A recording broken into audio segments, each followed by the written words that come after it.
मानवीय करुणा की दिव्य चमक। इस संस्मरण में फादर बुल्के के मानवतापूर्ण व्यक्तित्व का स्मरण किया है। लेखक इस बात से दुखी है कि फादर बुल्के की मृत्यु जहरबाद अर्थात गैंग्रीन से हुई। उन्होंने जीवन भर लोगों को स्नेह प्रदान किया, फिर भी उन्हें जहरबाद हुआ। किस ईश्वर से पूछें कि वृद्धावस्था में उन्हें इतना दारुण दुख क्यों मिला। प्रभु की आस्था ही जिसका अस्तित्व था, उसे आखिरी समय में इस यातना की परीक्षा क्यों देनी पड़ी। उनका ध्यान करते ही एक लंबी पादरी की सफेद चोंगे से ढकी उनकी आकृति सामने होती। गोरा रंग, सफेद छाई मारती भूरी दाढ़ी, नीली आंखें, गले लगाने को आतुर लगती थीं।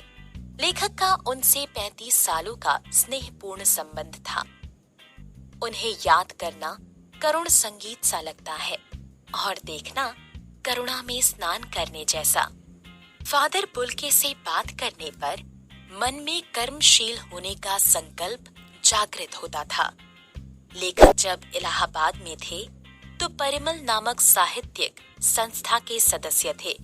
फादर भी उसी संस्था के सदस्य थे। वे उस परिवार के समान स्नेहपूर्ण संस्था के बड़े सदस्य के समान थे। वे गोष्ठियों में विचार विमर्श और हास परिहास में खुलकर भाग लेते थे। वे सबके पारिवारिक उत्सवों और विभिन्न संस्कारों में पुरोहित के रूप में उपस्थित रहते थे। लेखक के पुत्र का अन्नप्राशन उन्होंने ही किया था। वे वात्सल्यमयी थे। उनका वात्सल्य देवदारू सा ऊंचा था। वे प्राय इलाहाबाद के सड़कों पर साइकिल चलाते हुए दिख जाते थे। वे सदैव प्रेम और ममता से झलकते रहते थे। फादर बुल्के मूलतः बेल्जियम के निवासी थे। उनके घर में माँ, पिता, 2 भाई और एक बहन थी। वे भारत को ही अपना देश मानते थे। वे अपनी जन्मभूमि रेम्स चैपल को बहुत सुंदर मानते थे। उन्हें अपनी माँ से बहुत लगाव था। वे अक्सर डॉक्टर रघुवंश को माँ की चिट्ठियां दिखाते थे। भारत आने के बाद वे 2-3 बार ही बेल्जियम गए थे।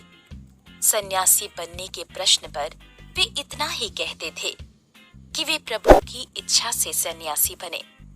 वे इंजीनियरिंग के अंतिम वर्ष की पढ़ाई कर रहे थे, तभी वे सन्यासी बनने के लिए धर्मगुरु के पास पहुंचे और भारत में जाने की इच्छा रखी। उन्हें सन्यासी बनाकर भारत भेज दिया गया। फादर बुल्के ने पहले 2 वर्षों तक जीसंट संघ में पादरियों के धर्माचार की पढ़ाई की।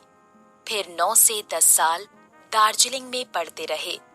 उन्होंने कोलकाता में बीए तथा इलाहाबाद में एमए हिंदी किया। उन्होंने इलाहाबाद में विद्वान डॉक्टर धीरेन्द्र वर्मा के निर्देशन में राम कथा उत्पत्ति और विकास विषय पर शोध प्रबंध प्रस्तुत किया।